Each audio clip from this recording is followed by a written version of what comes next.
à toutes et à tous. Vous écoutez Terre des érudits, le podcast de l'Institut français en Haïti. Je m'appelle Marc Sonny Rico. Je vous présente pour ce mois d'avril une nouvelle série de 3 épisodes intitulés Ketli Mars, Daniel Laferrière, un regard sur Port-au-Prince. Pour ce premier numéro, je reçois Ketli Mars. Terre des érudits. Terre des érudits, le podcast de l'Institut français en Haïti. Faut-il encore présenter Ketli Mars, romancière, nouvelliste, poétesse? Elle est née à Port-au-Prince. Pour paraphraser son éditeur, Ketli Mars fait partie de cette génération d'autrices haïtiennes qui écrivent aux frontières de la douceur et de la violence. Bonjour, Ketli Mars. Bonjour, Marc-Sonny.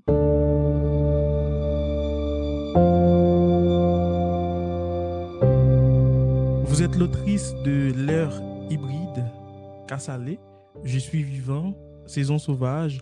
Entre autres, votre tout dernier roman, Je ne te trouverai pas 2 fois dans ce même corps, est publié chez Mémoire d'un crier au Québec. Ce roman se déroule d'ailleurs à Port-au-Prince, comme la majorité de votre œuvre. Il y a, Ketli Mars, des écrivains qui aiment situer leurs récits dans plusieurs espaces et d'autres qui s'ancrent dans un environnement précis. Et je pense à Fernando Pessoa avec Lisbonne, Paul Auster avec New York, Carlos Ruiz Zafón avec Barcelone. Et Ketli Mars, si l'on remonte à vos débuts dans les années 80, est-ce que c'était déjà une orientation que vous aviez envisagée, que votre littérature se déploie en grande partie à Port-au-Prince? Merci, Marc-Sonny, pour la question. Ce ne sont pas des choix que l'on fait, ou bien si on les fait, ce ne sont pas des choix conscients. Port-au-Prince, c'est une ville que j'ai dans le corps, pour parler encore du corps. J'y suis née et j'ai grandi à Port-au-Prince, même si avec le temps, je me suis dirigée un peu vers Pétionville et sa banlieue, mais avec toujours un rapport presque quotidien à Port-au-Prince. Donc, je ne connais de vie ailleurs, à part mes brefs voyages à l'étranger, mes visites dans les villes de province de mon pays, Haïti, et Port-au-Prince est tout mon horizon dans toutes les directions. Donc, il est tout à fait normal que, à de rares exceptions près, enfin, la scène de mes romans se déroule à Port-au-Prince et ses environs.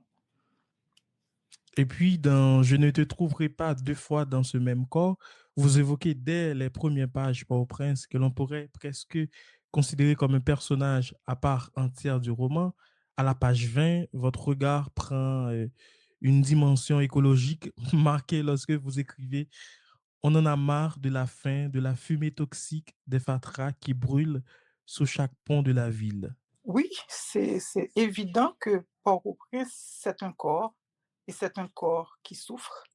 C'est un corps qui est devenu hideux avec le temps et avec, comment dire, la méchanceté des hommes, de ses enfants, de ses propres enfants. Donc, il est normal qu'il soit un acteur de nos histoires à nous autres créateurs et particulièrement écrivains, surtout ceux qui voilà, écrivent à propos de Port-au-Prince. Parce que quand on va dans un pays, eh bien, ce sont les images de rues, de réverbères, d'enseignes commerciaux, de toutes ces choses-là, les arbres, les jardins dans les coins, etc., qui font la beauté d'une ville. Port-au-Prince voilà, avait ce cachet-là. Bien sûr, des quartiers plus déshérités, etc., mais on pouvait quand même circuler dans cette ville et lui trouver des beautés, des charmes extraordinaires. Eh bien, aujourd'hui, nous sommes passés vraiment à une image extrêmement précaire, appauvrie, limite indécente de cette ville. Et il est normal qu'on s'y plonge pour essayer de comprendre ce qui est arrivé à ce corps-là et essayer malgré tout, même dans nos souvenirs, même dans notre, comment dire, avec comme un refus de chercher encore des beautés dans cette ville-là que nous avons connue. Et ça, ce devrait être mon travail, mais Ketli, est-ce qu'il y a des lieux précis dans la ville qui reviennent souvent dans votre imaginaire ou dans votre écriture? Bon, je suis arrivée à un âge où on a une tendance à revenir à l'enfance, à son enfance. Je crois que c'est un phénomène, peut-être que les psychologues, les psychanalystes vont dire qu'il est tout à fait naturel quand on a vécu, on va dire, le plus fort de sa vie, il y a un retour naturel vers les souvenirs de l'enfance, les images et tout, voilà, tout ce qui a fait de nous ce que nous sommes aujourd'hui. Donc, moi, je retourne à mon enfance et je retourne où? Je retourne au bicentenaire. Et ce que tous ceux de ma génération et même quelques générations après moi font, revenir sur ce lieu qui était un lieu magique pour les enfants, un lieu paradisiaque. Et voilà, les lampadaires, les lumières, le parc des Colombes un petit peu plus bas, la fontaine lumineuse, et voilà. Donc, chaque dimanche, j'ai encore dans le nez le parfum du gazon et du bicentenaire où on allait, on mettait derrière la voiture des parents ces bicyclettes à trois roues et on allait voilà, déambuler dans le bicentenaire. Et puis, un autre lieu aussi qui est très, très présent dans ma mémoire, c'est le Champ de Mars. J'ai vécu pas loin du Champ de Mars pendant quelques années et je m'y rendais avec un plaisir extraordinaire, anticipé. Le dimanche, écouter, par exemple, le concert de l'orchestre du Palais national qui venait et régaler le public qui attendait. C'était le moment de la semaine, le moment, voilà, de nos vies qui avait beaucoup de sens. Donc, ne serait-ce que ces 2 points-là, le Champ de Mars et le bicentenaire, me viennent à l'esprit quand je pense à Port-au-Prince.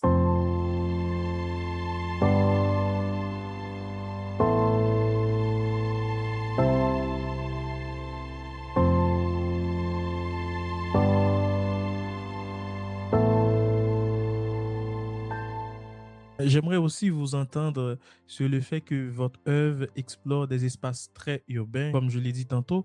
Par exemple, dans Saison sauvage, c'est l'un de mes livres préférés de vous. Vous êtes au cœur de la ville, dans un milieu de classe moyenne, on peut le dire comme ça. Tandis que Aux frontières de la soif, vous déplacez le récit vers Canaan, un lieu populaire.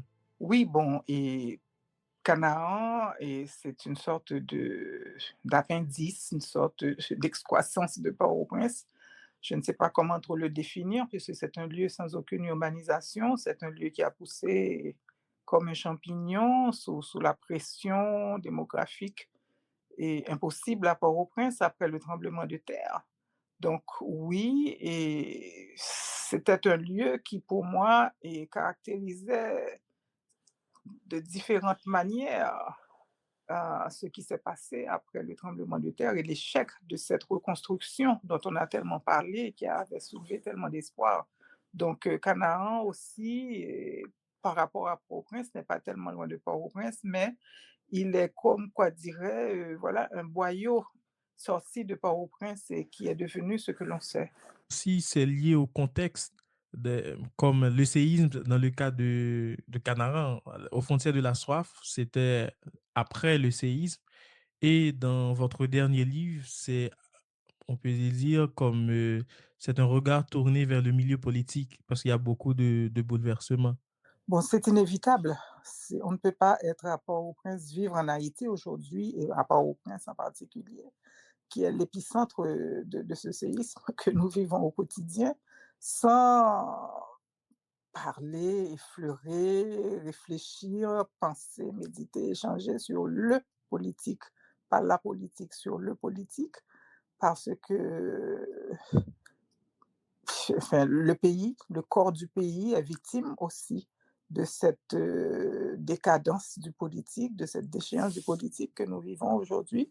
Et donc, c'est normal d'effleurer, et particulièrement je ne te trouverai pas deux fois dans ce même corps. Mon histoire se passe, se déroule et dans la période de ce phénomène que nous avons connu qui s'appelait pays loc, de pays bloqués, de pays sous siège en quelque sorte.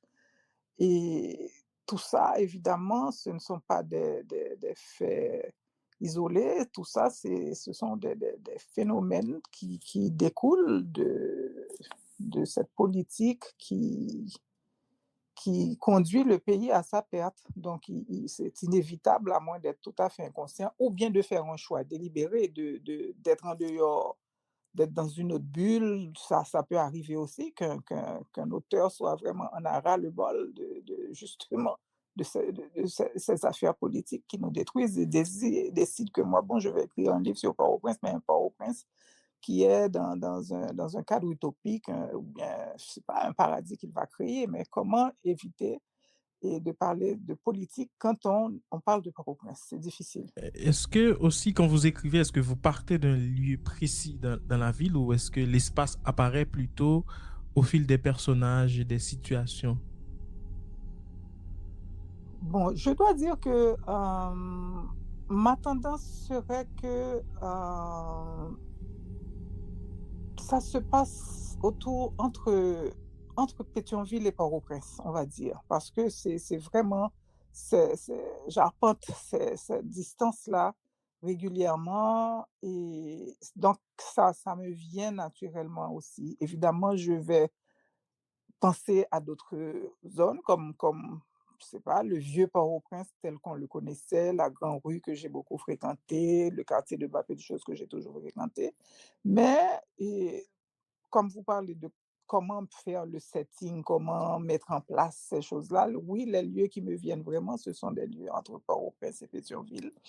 Et puis, avec maintenant la liberté de faire des incursions dans d'autres quartiers, d'autres lieux, ou bien de rester quand même dans des espaces plus circonscrits. Dans le cas de Je ne te trouverai pas deux fois dans ce même corps, l'espace est beaucoup plus circonscrit parce que justement, les, on est cintré dans sa vie, on est cintré dans son corps, on ne peut pas sortir pour l'insécurité, pour le manque de carburant et d'autres raisons encore. Donc, et la trame, l'histoire et les personnages évoluent dans un cercle finalement assez restreint et entre Pétionville et Port-au-Prince.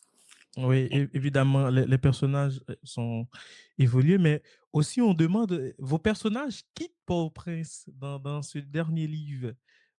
On demande à vos personnages de quitter Port-au-Prince. Oui, c'est Mais une question. avant, il n'y avait pas vraiment ça dans votre œuvre. Bon, et vous savez, cette affaire de partir du pays, de quitter ces lieux où on s'est attaché toute sa vie, c'est une question qui m'interpelle depuis toujours, depuis que j'ai commencé à faire mes premiers pas dans la littérature, puisqu'on parle de choses qui nous, qui nous intéressent, qui nous concernent, qui nous font méditer. Donc, ce partir ou rester, c'est pas une question récente. Elle est très ancrée dans notre quotidien, dans notre inconscient même. Et je veux dire partir parce que le pays devient invivable. On peut partir pour 1000 raisons, aller faire des études, aller visiter des parents, décider de bon, moi j'en ai marre, je veux faire une autre expérience, je vais vivre 20 ans à l'étranger. Mais se partir sous la pression de circonstances qui font penser que ah, je devrais peut-être prendre une décision, ce pays va devenir invivable dans 5 ans, dans 10 ans, dans plus. Ça, ce partir ou rester là, il m'interpelle depuis longtemps, depuis que le phénomène des boat people, par exemple, a commencé à faire parler, à faire la une des nouvelles, quand ces bateaux-là, fragiles, sont interceptés en mer, etc. C'est pourquoi, par exemple, j'ai écrit une nouvelle qui s'appelle Les Soleils contraires, qui parlait justement de deux jeunes dans le nord-ouest du pays, à Porto-Alegre, qui ont pris la décision de prendre la mer pour sauver leur vie de la misère, de la faim. Et donc, c'était ça aussi, le parti ou rester. Partir ou rester. Merci beaucoup, Ketli Mars. Merci beaucoup. C'était avec nous Ketli Mars, romancière, novelliste, poétesse. Elle vient de publier Je ne te trouverai pas deux fois dans ce même corps, un livre d'une grande tendresse. À bientôt.